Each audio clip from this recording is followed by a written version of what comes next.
A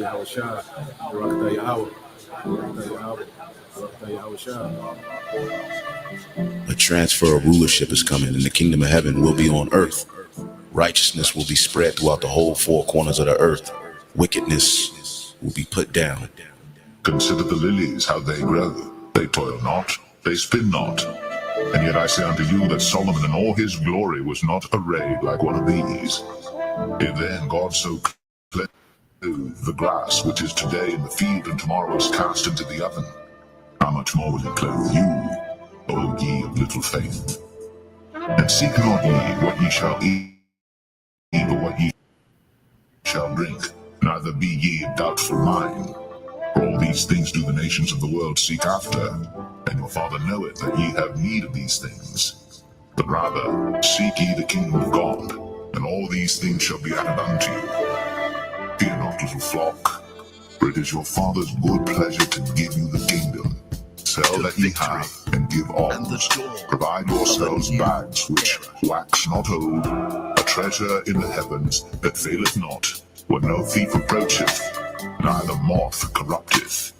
For where your treasure is, there will your heart be also.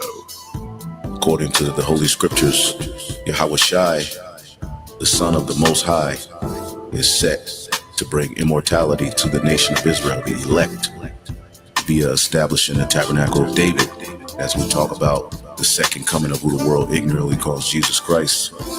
He is coming to take down this current world ruled by Esau, Edom, and establish a righteous kingdom, which is synonymous with the throne of David. That's scriptural, which is a government that's going to run this world in righteousness.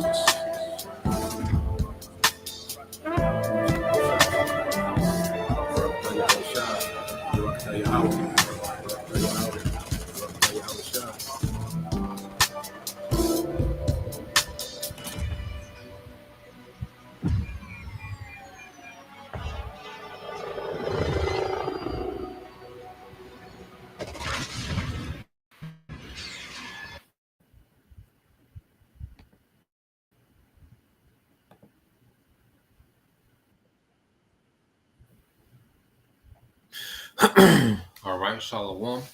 First and foremost, I would like to give all praise and glory unto Yahweh, Bahashem, Yahweh Shai, Bahashem, Kakadash.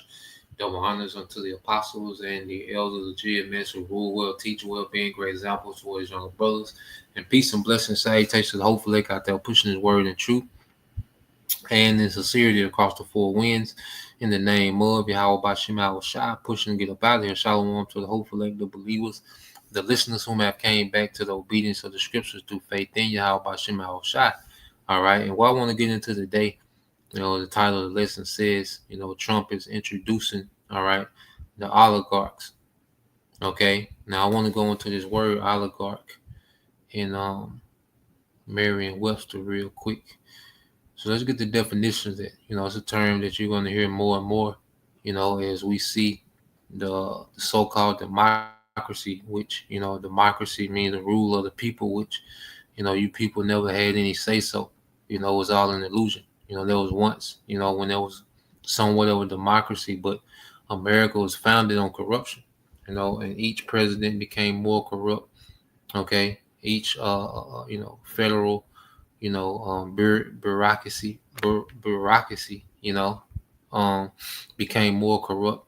Okay. To the point that now, you just have these oligarchs, all right, which are these ruling families, okay, that rule the governments.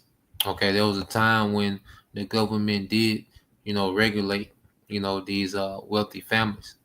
Okay, but now we're in a time where these families regulate the government. Okay, through years of corruption and buying, buying these government officials out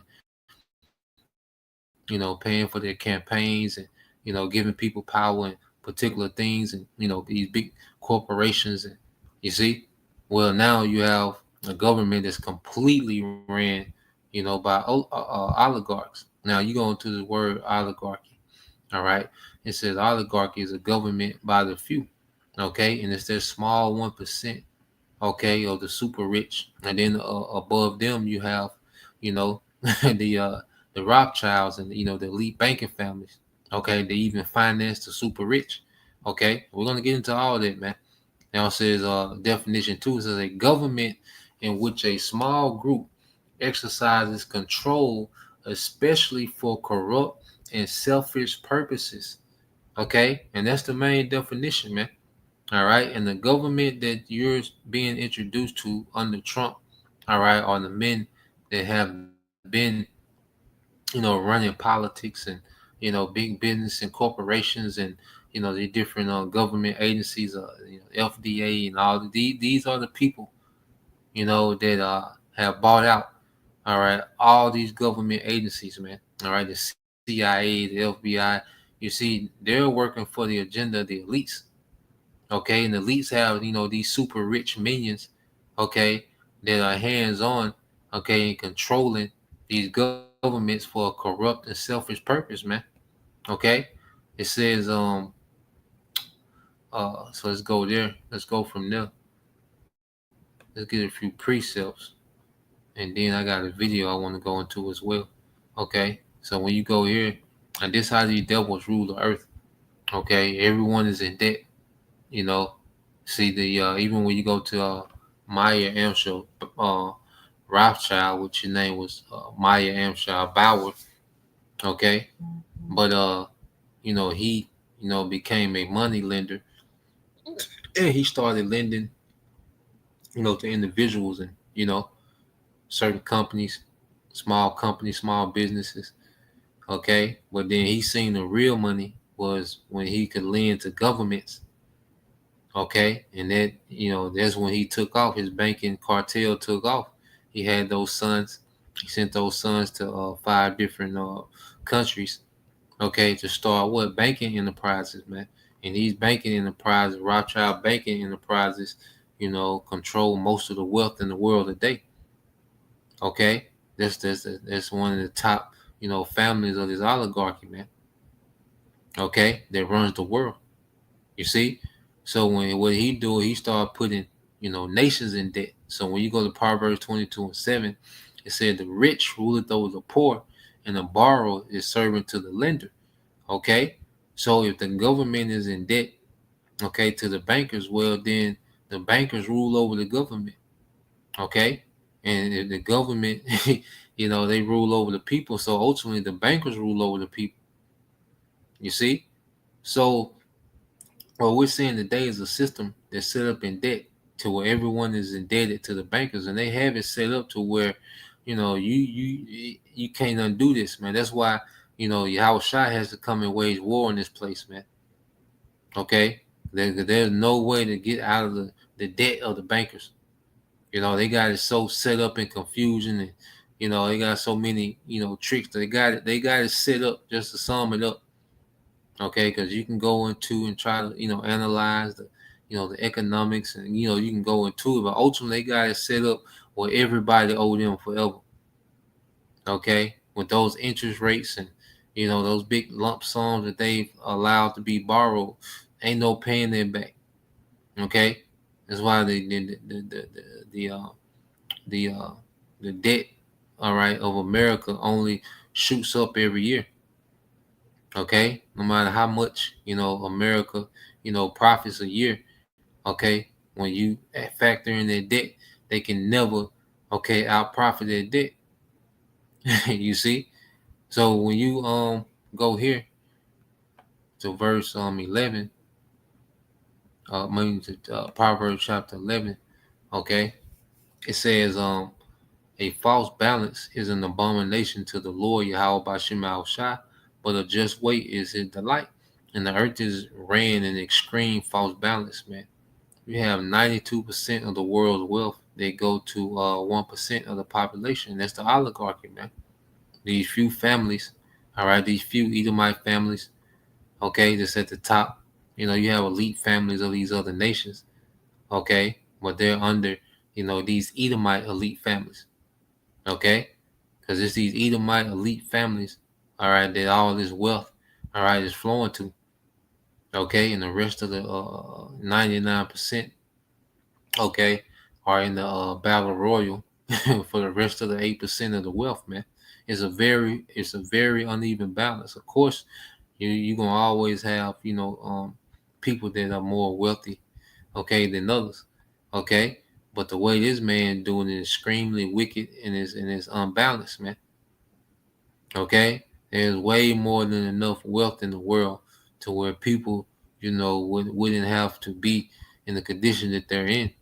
Mass starvation, okay, poor infrastructure, lack of this and lack of that, and, you know, third world countries and all these different things. Well, this exists, okay, in the rulership where 92% of the wealth flows to 1%, okay, which is extremely wicked, man, extremely unbalanced, man, okay, and it's an abomination to the Lord. All right, go to see, the brother got one. Yep, it says Proverbs 28:11. This the brother Damawati of GMS in his likeness. Shalom Akyah. It said the rich man is wise in his own conceit, but the poor that have understanding searcheth him out. So the rich man is wise in his own, conceit. These devils in their mind, they have a system they can't be broken. But they not factoring in, all right, Yahweh Shai. Okay, that question posed in the book of Revelation. Who can make war with the beast? Well, we'll answer that, man. Yahweh Shai. Okay, it said, but the poor that have understanding search him out, and that's the prophets, man. The Lord has put the spirit on the prophets, to search this man out, to thoroughly, all right, scrutinize and investigate this man. Okay, calling him out, and he's going to be judged. The things that the Lord has the prophets calling the devil out on, that's the things he's going to be judged on, man. And it's a bunch of wickedness. And let's go here, all right, because most of the people, no, it's lucky, all right, because most of the people in their mind, all right, a lot of people, they still think, okay, that their vote matters, and they can march and protest it. All right, if they just had, Republican Supreme Court, or the Republicans had the majority, the Democrats had the majority of the House, and all this BS, none of that matters, man. Okay, the earth is ran by wealthy families, man. Okay, it's been that way for a long time. These puppets that they throw in front of you, they're bought and paid for. Okay, they own Hollywood, they own the politics, they own the school curriculums. Okay, even if you homeschool, well, what curriculum can you teach them? Okay, the medicine, whatever you can think of. Okay, the oil industry, the gold. Okay, but they buying up all the farmland now. Anything that you can think of. Okay, these devils, all right, have their hands in it because the earth has been given into their control. Now, let's go. Let's go here. I thought I had it pulled up.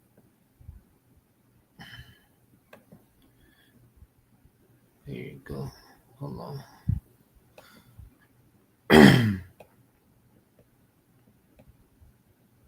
Yep. Now here we go. So yeah, this is a video I want to get into. I'm gonna play it, let it go, and we'll commentate as needed. Well, he's gonna break it down, because these Western governments, all right, which is this beast system, okay, is an oligarchy, all right, not a democracy, man. So he's gonna expound on some of these things. So we'll commentate as needed,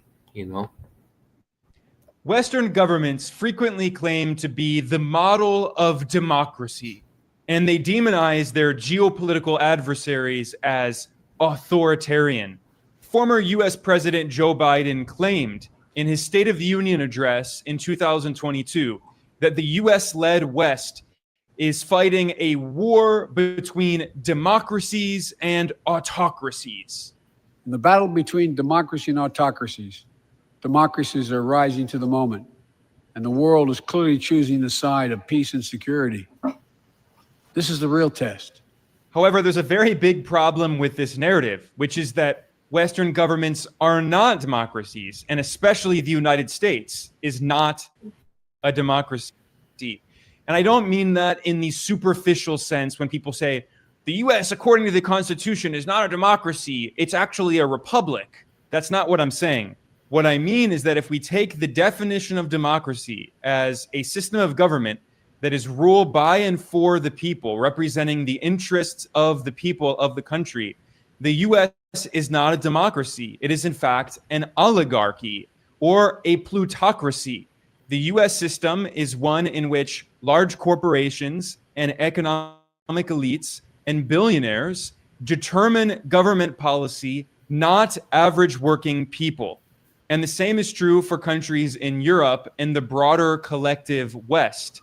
Just because a country has elections doesn't mean that a country is actually democratic, especially considering that the candidates in those elections are overwhelmingly economic elites from large corporations and banks, and they're billionaires, or they represent the interest of billionaire oligarchs who fund their political campaigns. Hello, my name is Adam Ferrari, the Chief Executive Officer of Phoenix Energy. I look forward to you joining us. The Canadian Prime Minister is a millionaire banker, Mark Carney, who was previously the head of the central banks of the UK and Canada and worked at Goldman Sachs. The former Prime Minister of Italy, the last Prime Minister, Mario Draghi, is a millionaire banker from Goldman Sachs and the World Bank and the European Central Bank. France's millionaire president, Emmanuel Macron, is a banker as well. And the UK's last Prime Minister, Rishi Sunak, is the richest ever prime minister, nearly a billionaire, over $800 million of wealth. He started his career working at Goldman Sachs, and now he has gone back to work at Goldman Sachs. And in the United States, the rise of Donald Trump, who himself is a billionaire with 13 billionaires in his administration, he has become the perfect symbol of how the US is an oligarchy. But this did not start with Donald Trump. This goes back many decades, even centuries. And social scientists in the US and European countries have studied the impact of average people on government decision making. And they have found, in the case of the US, that objectively speaking, the US is not a democracy. Objectively, according to scientific research, the US is an oligarchy. Social scientists at the elite US universities, Princeton and Northwestern, looked at a large data set consisting of 1,779 policy issues, and they published their research in a peer-reviewed elite academic journal.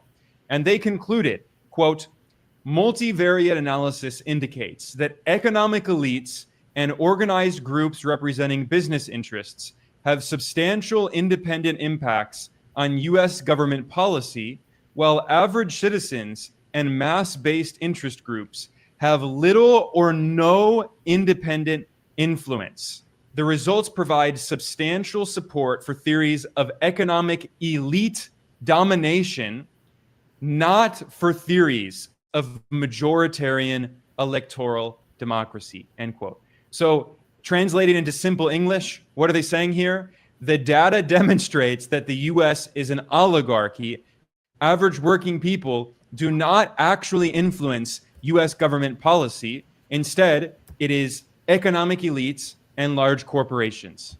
And this is why you can look at issues like healthcare in the US, where for decades, poll after poll has showed the majority of Americans support universal healthcare, including a poll from July 2025 that found that 59%, 3/5 of Americans want Medicare for all, and only 27% of Americans, 1/4 of Americans, oppose Medicare for all. And yet, it's never going to happen, regardless of whether or not the president is a Democrat or Republican, because the private healthcare industry is so powerful and so large and donates so much money to politicians that they will never allow actual democracy and allow popular policies to be implemented if they go against the interests of these economic elites.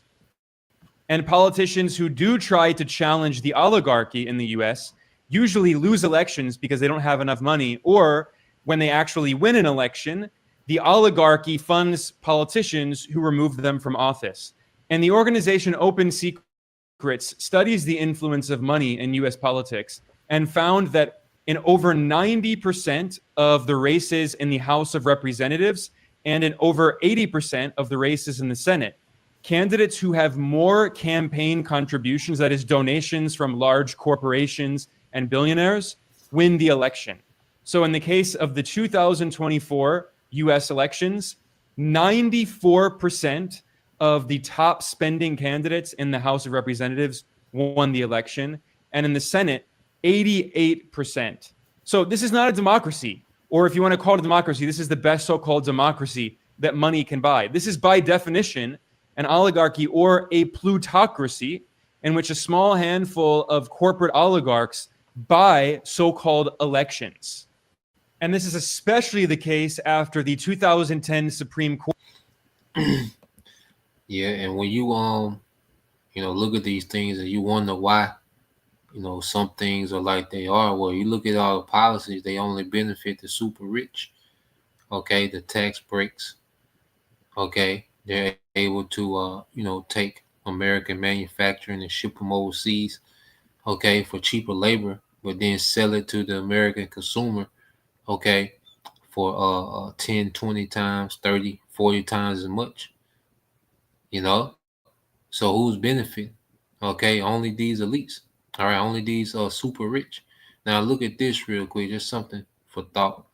Okay, and we'll get into some more stuff too. But so I just curiosity. All right, so I looked it up. I said, who decides minimum wage? Okay, it said in the United States, the minimum wage is decided at both the federal and state levels. The federal minimum wage is set by the Congress through legislation, specifically the Fair Labor Standards Act. States and local governments can also set their own minimum wage, and these can be higher than the federal minimum. So if the elites, all right, if the super rich are buying, okay, the Congress and the Senate, which pass laws and legislations, okay, well, who are they making legislations for? Because who benefits? Because if it's democracy, then the laws and legislation should benefit the people. Now, I asked it this, all right? I asked it this: lowest minimum wage in the U.S., okay? It says the state with the lowest minimum wage in the U.S. are Georgia and Wyoming, both at $5.15 per hour. Crazy work, 2025. And there are states that have minimum wages at 5.15 an hour. Now, who benefits from that? Okay, that's damn near free labor. Okay, this is crazy work, but who benefits, man? Okay, the super rich. Okay, because these jobs, okay, that uh, uh, uh, you know, are allowed to pay this much or most of what fast food. Okay, but these fast food chains are what? They make billions. McDonald's, Wendy's, KFC, whatever, they make billions, but they're able to pay, okay, these cheap, labor, okay, 5.15, 7.25, I believe it's still 7.25 in Mississippi, you know. It says the federal minimum wage is $7.25 per hour and applies to businesses covered by FLSA. You know, so the federal minimum wage is $7.25 an hour. Okay, with this type of inflation, when you have people that make over $20 complaining about, not being able to make it, that ain't enough, man. Okay, so going back here, I'm gonna let the video play some more.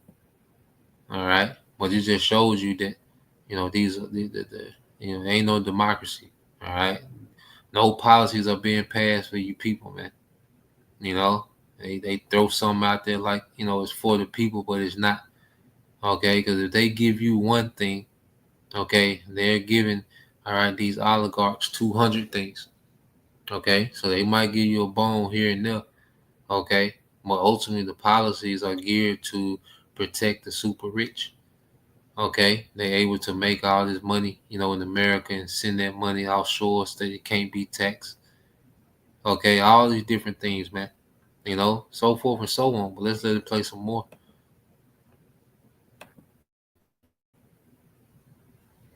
Court ruling Citizens United, in which the US judicial system declared that corporations are people too, and there is no limit on the so called free speech of corporations, and they define free speech as giving money to politicians. So the Supreme Court opened Pandora's box. They opened the floodgates and said there is no limit on the amount of campaign contributions, which in many countries would be considered bribery. It's illegal in many countries. But now corporations can fund politicians as much as they want. There is no limit. Billionaire oligarchs and other rich people can fund politicians as much as they want. So there is no democracy in the US. Again, it is objectively speaking an oligarchy or a plutocracy ruled by the rich. Imagine being able to build anything just by thinking about it. Meet Base 44, a complete. And Donald Trump has made this absolutely clear as day. Now, it's not just Trump. I want to be clear here. I'll talk in a few minutes here about the Democrats, Joe Biden and Barack Obama, and how they also served a small handful of corporations and economic elites. But Trump has just lifted the mask, and he's made it so clear by filling his administration with a dozen billionaires. First of all, I have to mention that Trump has pushed through executive orders that basically make bribery legal. He complained that anti-bribery laws in the US were hurting US corporations. So what Trump is really doing is just dragging the US back to the Gilded era of the late 19th century, when the US political system was largely controlled by a small handful of billionaire oligarchs who were then known as the robber barons. The equivalent of the robber barons today in the 21st century would be billionaire oligarchs like Elon Musk, the world's richest man, Jeff Bezos, the founder of Amazon, Mark Zuckerberg, the CEO of Meta, which is the parent company of Facebook and Instagram and WhatsApp. And uncoincidentally, these are exactly the same billionaire oligarchs whom Trump invited to symbolically sit with his cabinet members at his inauguration in January 2025. And right after returning to the White House, Trump pushed through policies that benefited rich elites at the expense of everyone else, including his so-called Big Beautiful Bill, which was voted on by the House first, and then it was passed by the Senate in July. And this is one of the most blatant forms of class warfare that we've seen in many years. This law will massively slash taxes on the richest Americans. 72% of the tax cuts in this bill go to the richest 20% of Americans. 0% of the tax cuts go to the poorest 20% of Americans. The richer you are, the more Trump's policies benefit you. Thanks to Trump's tax cuts on the richest 1% of Americans will see their taxes cut by $66,000, whereas the poorest 20% of Americans will have their taxes cut by $40. 40. That's not a typo. And this comes after Trump already cut taxes on the super rich during his first administration. In 2019, during Trump's first term, a study found that due to Trump's tax cuts, billionaires in the US, the 400 richest families in the US, paid a lower average tax rate than the bottom half of Americans, of poor and working class Americans. Donald Trump's policies are literally the reverse of Robin Hood. It's taking wealth away from poor and working class people and giving it to the rich. Billionaires and corporate elites constantly fearmonger about left-wing politicians who want to redistribute wealth, but we're actually seeing redistribution. It's already happening, except it's redistribution from the poor to the rich by the government. This is oligarchy. And I And I'll it's about another 30, a little bit over 30 minutes left on the video. So I'll put it in the chat. You know, you want to watch the rest of it. Pretty informative. You know, well, let's go here because there's no new thing on the sun. If a brother wanna post their precept Baba Shah in Ecclesiastes 1:9. All right, and this is Rome revived. You know, and the scripture said he had his head was wounded unto death. A brother can post it in Revelation. But let's just get a few things to look at. All right, so let's look at Trump's billionaire team, man. Okay, let's say Trump is introducing America to the oligarchy. Okay, because you talk about technocrats, well, these technocrats are the oligarchs. Okay, these tech guys are the oligarchs, man. All right, and they're still the underlings, okay, to the elites. Because when you go here, it says in President Donald Trump new administration, the path from Forbes billionaires list to federal service is usually, all right, unusually well traveled. President Donald Trump, who campaigned on a promise to rescue our middle class and champion the everyday American, has surrounded himself with at least a dozen billionaires tasked with shaping his administration and running, all right, the federal government. It said the sheer concentration of ultra wealthy individuals in Trump in the circle marks one of the starkest contrasts between campaign rhetoric and governing reality. Among the billionaires are notable figures like Tesla CEO Musk, Secretary of Education Linda McMahon, which is the wife of Vince McMahon of the WWE. Okay, remember him and Trump, had this, so-called feud on the wrestling. Okay, it's all a song and dance, and it's all a club, and we not in it. Okay, it said the total net worth of billionaires in Trump administration as of June 4th equals at least 450 billion, man. That's almost $500 billion, man, which is more than the GDP of 175 different countries. Okay, these Edomites. Okay, a handful of these Edomites have more wealth than 175 different countries, man. I think it's only like 198 countries, but this is it. Okay, all right, who Edomites, man. Okay, this is their kingdom. You see, Trump is introducing you to the oligarchs, man. Okay, and you're right here talking about make America great again, man. Oh man, he's making these oligarchs great. Okay, and putting on a song and dance. Okay, for you Americans, man. Okay, so let's go here to all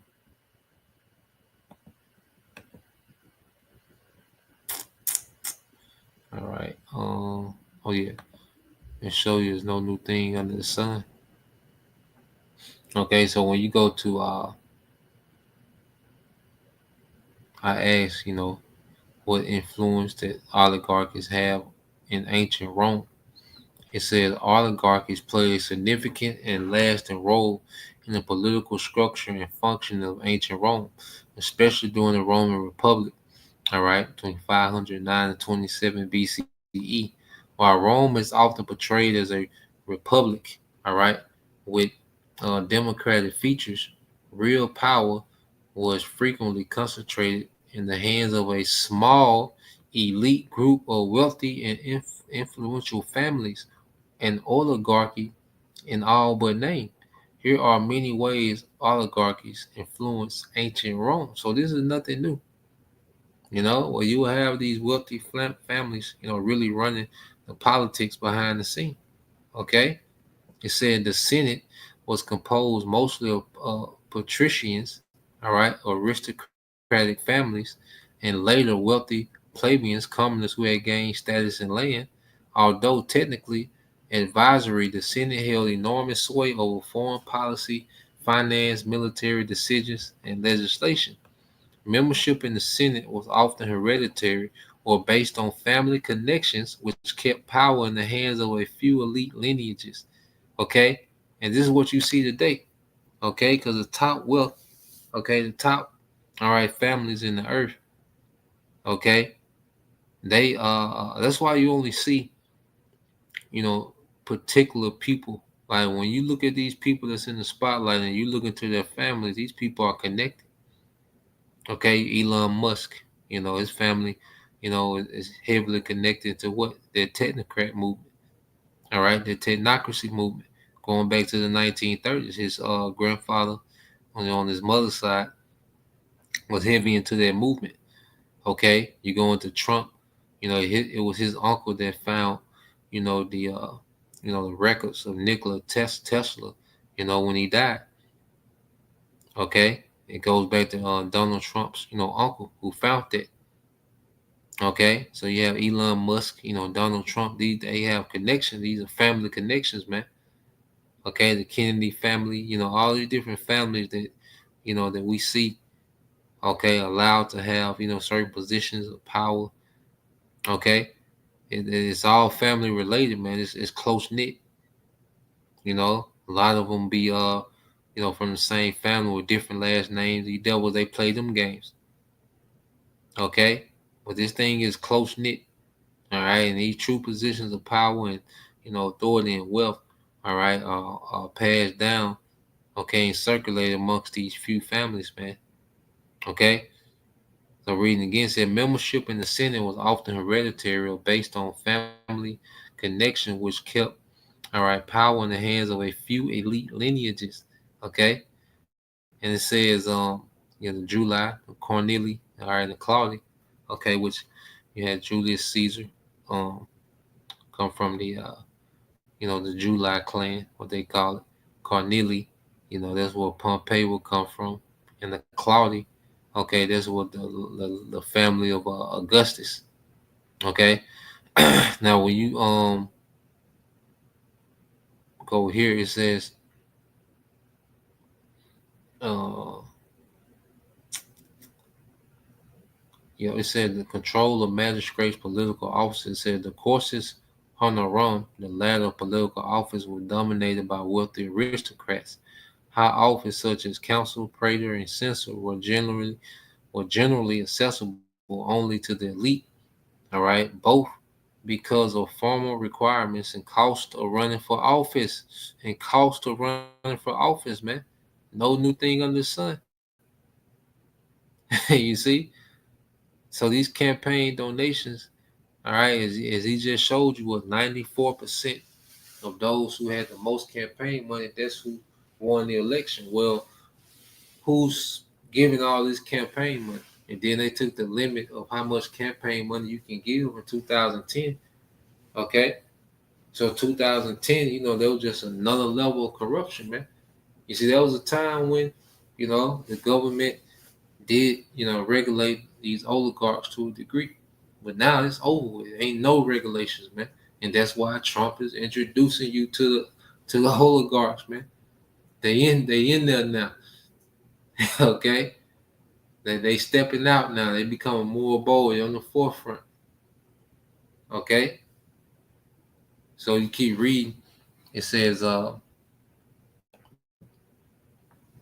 it said high offices such as council, praetor, and censor were generally accessible only to the elite, both because of formal requirements and the cost of running for office. These positions gave elite controls over legislations, okay, justice, and the military. Okay, so you know, and it goes on and on about the land, you know, different things. Okay, but just shows you that, you know, oligarchs, you know, play a major part in ancient Rome.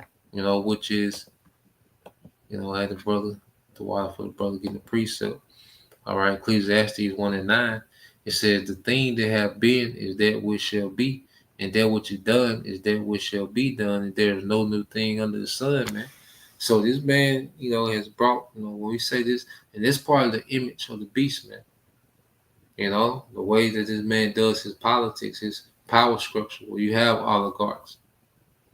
Okay, that's a part of that image as well. That's part of pagan Rome that he's brought back in this time. Okay, you see, that's why you go to Revelation 13 and 3. And I saw, all right, this from Brother Yakal, Hope for Elect 144. It says, and I saw one of his heads as it were wounded to death, and his deadly wound was healed, and all the world wondered after the beast. Okay? So this is what we're seeing, this deadly wound going back to pagan Rome, being taken down. Okay, Western Rome fell. Esau was, pushed out of the way. Okay, but guess what? The Lord allowed him to revive, all right, pagan Rome and the earth again during the Renaissance. And now, Rome is digital. Okay, so that great wound was healed. And now the world, has been wandering after this beast, man. The earth has conformed to the influence of this beast system. Okay, the way they do, you got capitalism. Okay, all these different nations taking on, capitalism, style government, democracy, elections, and even some nations, the morals, and that's all part of the cup of Babylon. Okay, this man has influenced the world. Okay, in his way. You see, and that's why you have oligarchies that run, all these different nations, man. There's elite families, okay, that have their nation's wealth, okay, and that they, control, you see, the major sectors of these different nations. But there's nothing like America. America is on another level of corruption, okay, when it comes to government, man. All right, so, yeah, man, Trump is all right, rolling out the red carpet for these oligarchs, all right, and this technocracy that these devils finna get ready to pivot to, man. So as they constantly roll out this AI infrastructure, okay, keeping the people distracted, okay, we're gonna see more and more of these oligarchs begin to have a direct say so, no more behind the scene. They're coming out directly, man. Okay, and telling you what's next. You see, so that was the point. Just wanted to go into that. Lord will, you brothers, all right, and you sisters edified once again. And give all praise and glory unto Yahweh, Bahashim, Yahweh Shai, Bahashim, Mukakadash. Double honors unto the apostles and the elders, GMS, who rule well, teach well, being great examples to us younger brothers. And peace and blessings, salutations to the hopefully. Shalom.